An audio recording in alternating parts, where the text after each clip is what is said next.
as the US elections come closer, the slip-ups that are being made by the Democrat Joe Biden and the incumbent US president are becoming more and more frequent. Only yesterday at the NATO summit, at the conclusion of it in the press conference, he made a couple of more gaffes. He ended up calling his Vice President Kamala Harris as, in fact, he ended up calling Donald Trump as the Vice President of the country. There were a couple of other gaffes that have been made by him, and these have led to the question of his health issues that have come to fore and serious questions about the capability if a man may have if he were to once again become the president of the country. In fact, there have been statements and concerns that have been made by the Democrats, the latest one being from Nancy Pelosi, who was the former US Representatives House Speaker. There has also been the donors and the funders of the Democrats who are pushing for the President Biden's election, the likes of George Clooney,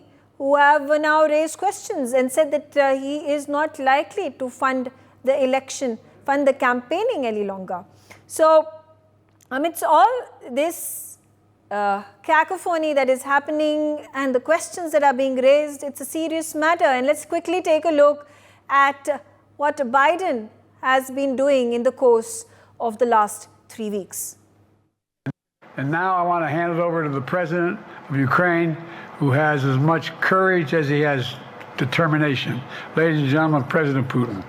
I wouldn't have picked Vice President Trump to be vice president, but I think she was not qualified to be president. So let's start there.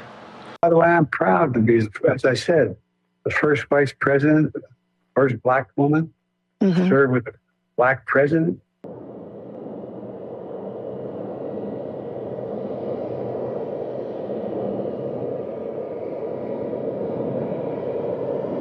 I'm staying in the race. I'll beat Donald Trump. I will beat him again in 2020. As the governor said, I've led this nation from the depths of pandemic. We're going to make sure that rents are kept at 5% increase. Corporate rents for apartments and the like and homes are limited to 5%. Ambassador Pradeep Kapoor, let's understand from this, it's not just about some bloopers, a gaffe that has been committed by the incumbent president and the Democrat who is fighting in the race against Trump, Donald Trump, but it is now of a serious concern. It is his health right now is in question.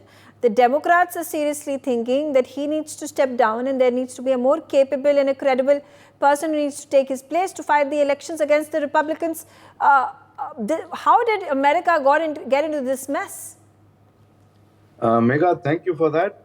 And it has been in a mess now for quite some time. And to have two people fighting for the top leadership position who are such, flawed candidates in so many ways, as I mentioned a few times on this channel also, is very surprising for a country of the potential of the US, which is one of the beacons for the world in terms of its leadership capacities, capabilities, and showing the light on so many issues in a very positive way, and holding up, so many important aspects of human rights and democracy and fighting for the rights of so many nations also, or the people of so many nations.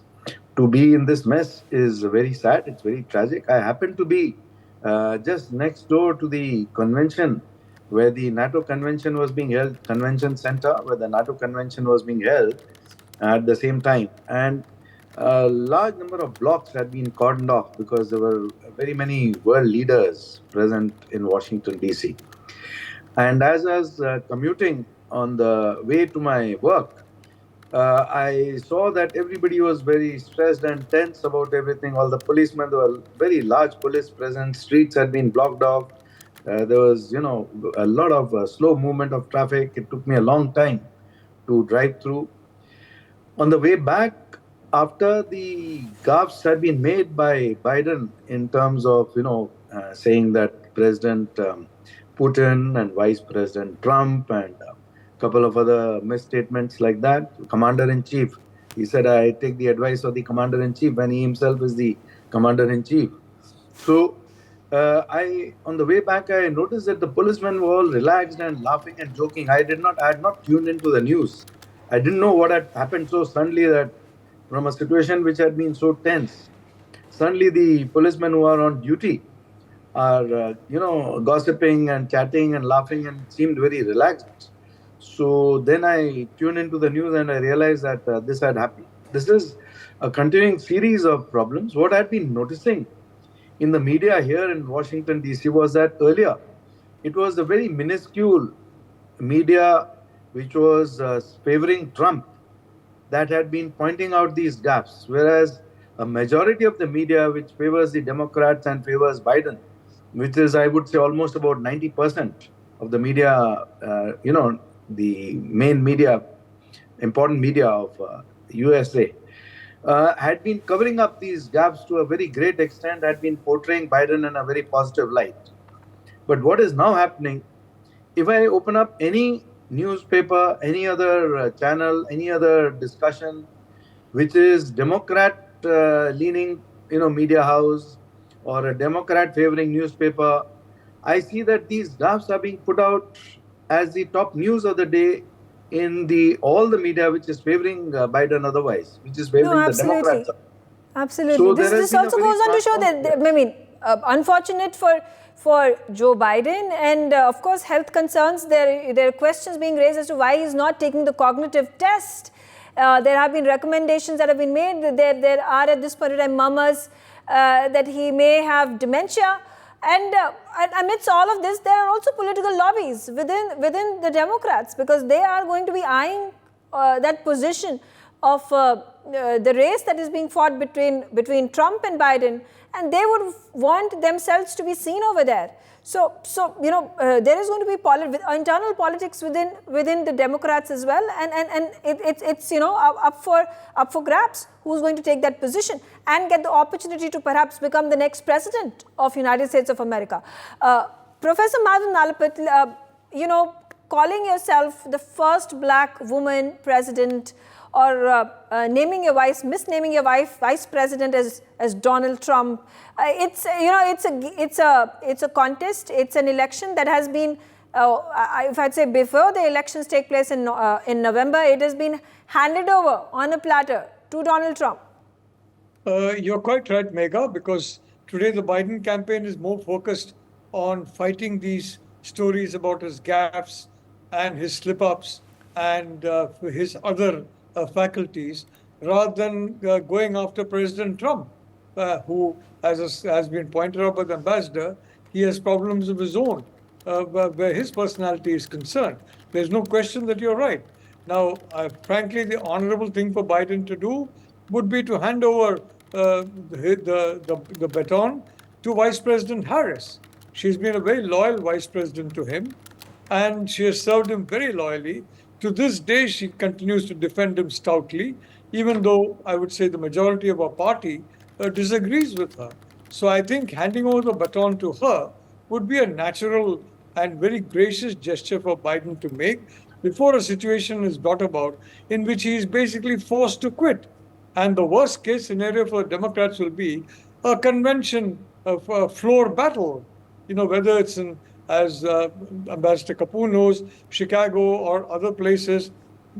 Whenever you have a battle on the convention floor in which they're shouting, Bernie Sanders, had a problem, but he finally fell in line.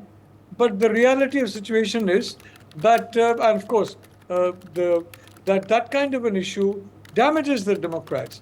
So I think the Democrats are practically every Democratic lobby is united that President Biden has had his time in office.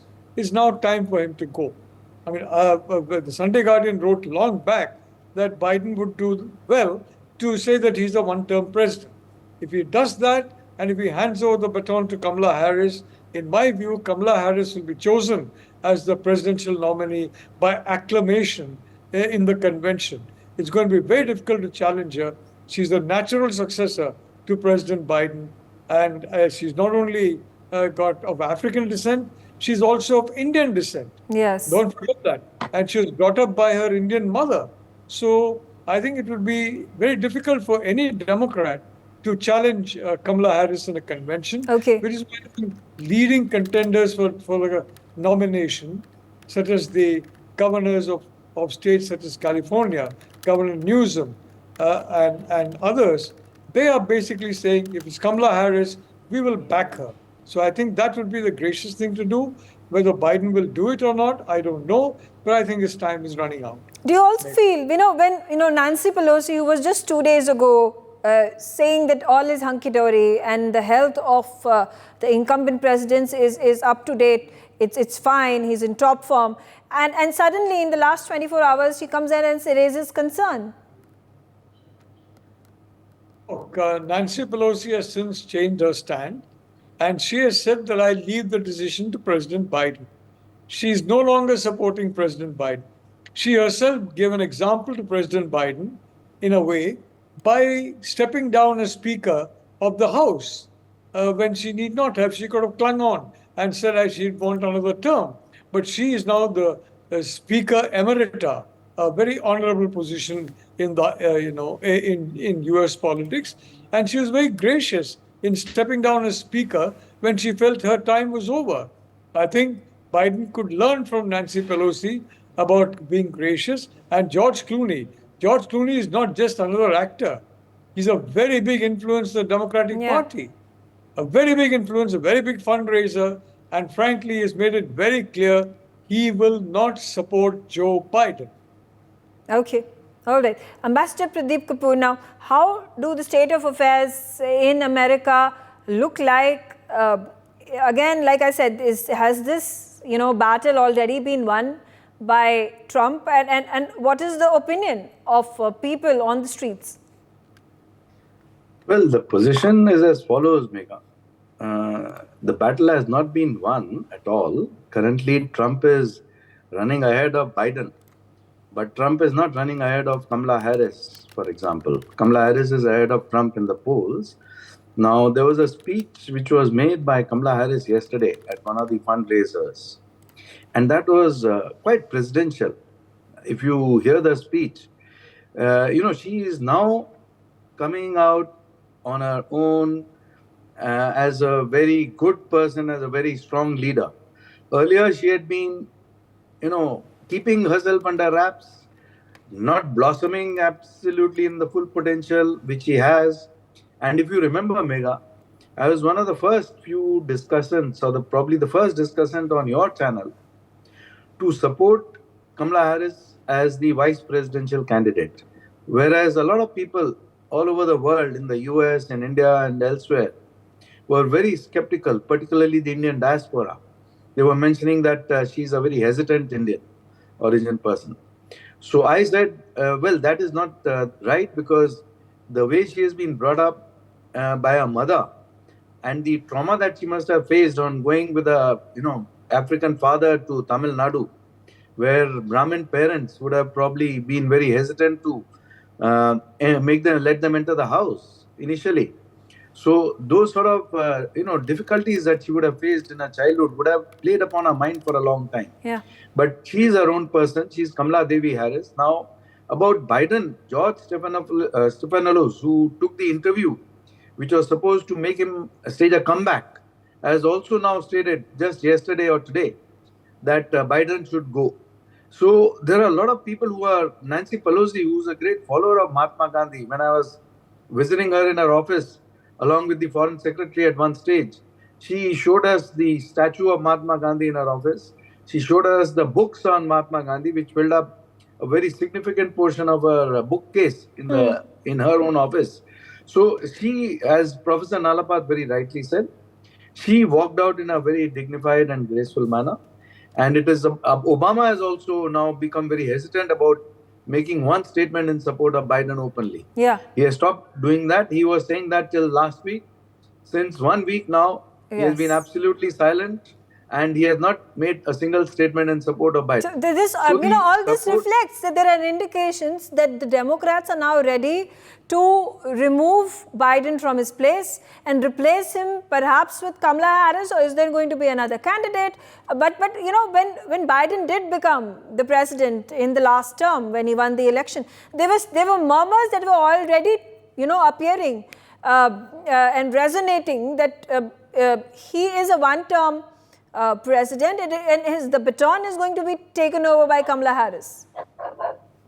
Well, Kamala Devi Harris, as is her full name, for example, when she hosts her Diwali events, they are absolutely the best Diwali events ever in the capital. No vice president or president has hosted such grand events. She does it very properly in a very dignified way, giving a lot of importance to the Indian diaspora. And she has been a very good person otherwise also. And she will be a great friend of India. She will make the India-US relations prosper. And so I think it is about time to make her see the future as a presidential candidate, because in the US elections, in the US democracy, if you have to choose another candidate who's not part of the president or vice president circle meaning just the two of them, then the entire issue of all the funds which have been raised, the fundraising which has been done, which is currently running over $400 million, they cannot be easily passed on to any other candidate. Whereas if Kamala Harris were to step into that position of presidential candidate, she gets access to those funds and the support immediately.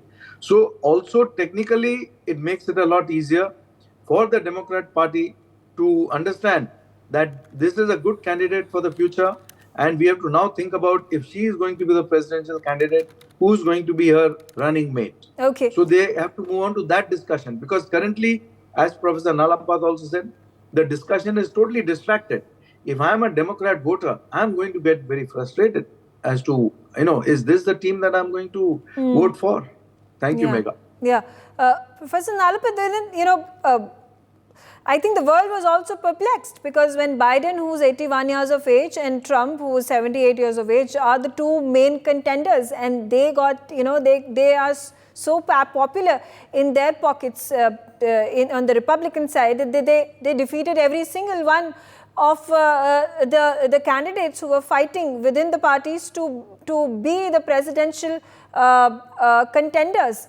And there you have it, where you have nobody in the vicinity, in the far vicinity, who is going to challenge a Biden or a Trump. Does this also, I don't know, does this showcase the rotting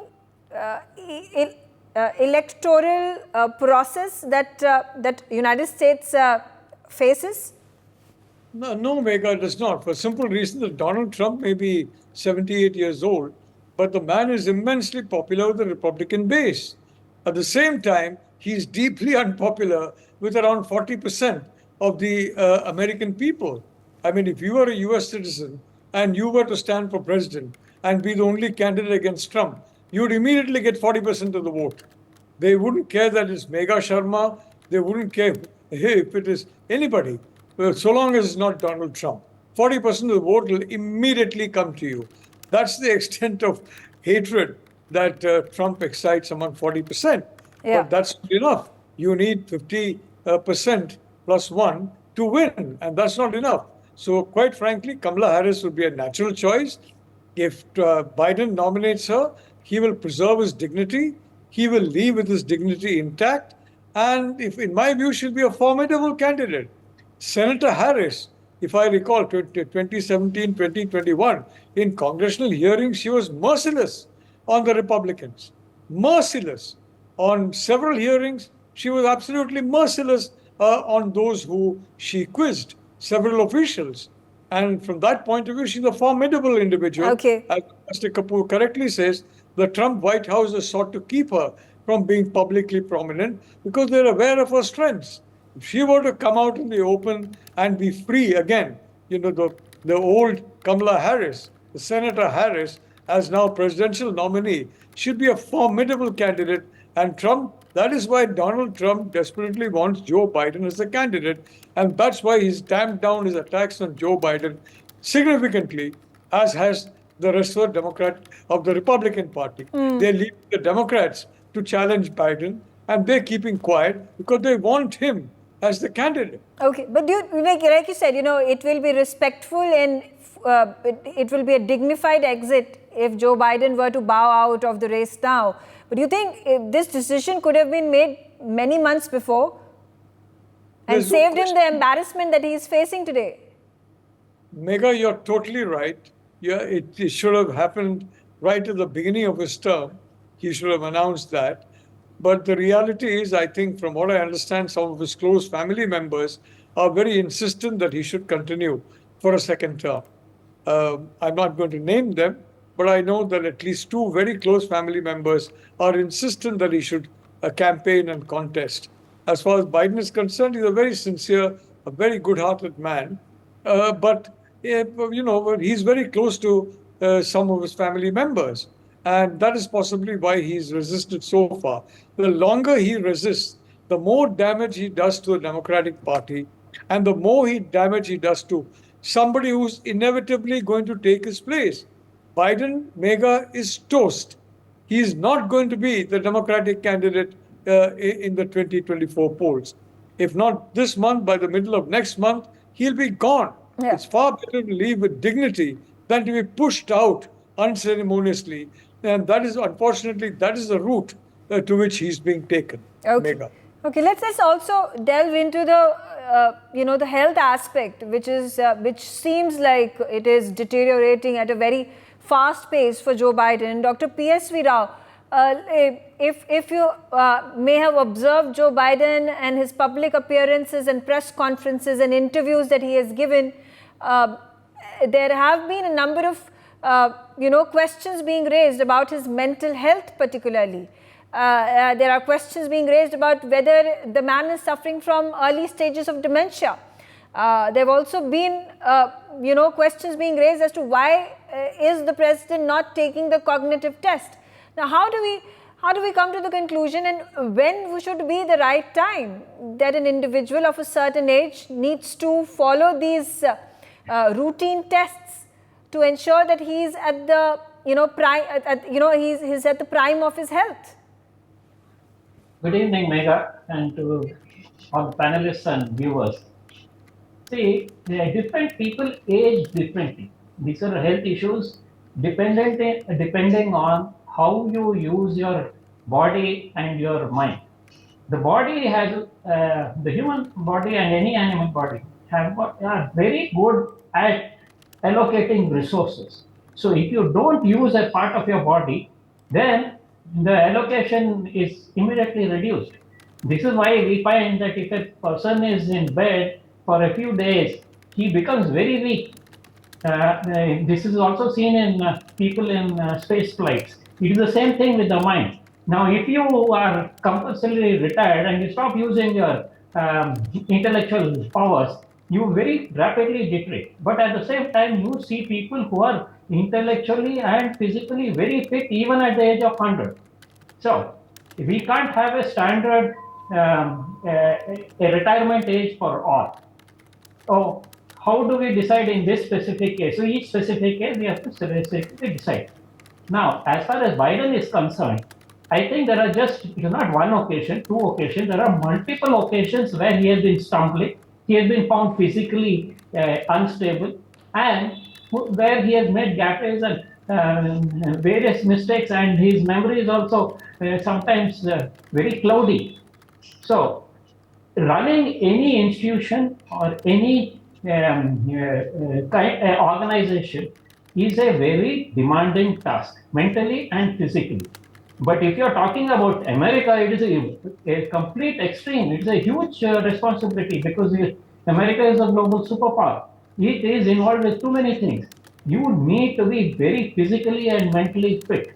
And I am surprised that a nation like America, the largest democracy in the world, can't find younger people to run the nation. And Biden, like Professor Nalapat just now said, needs to, in dignity, go into retirement rather than be pushed aside. Because there are just too many incidents. You don't need any specific test. It is very obvious, it is practically very obvious that he's struggling. He's struggling physically, he's struggling mentally. So whatever his people around him may be trying to push him, and you can see his wife and his son are actively trying to support him physically and mentally. I think it is a good time for him to declare that someone younger and better take over from him. For more such videos, subscribe to the NewsX YouTube channel, hit the bell icon.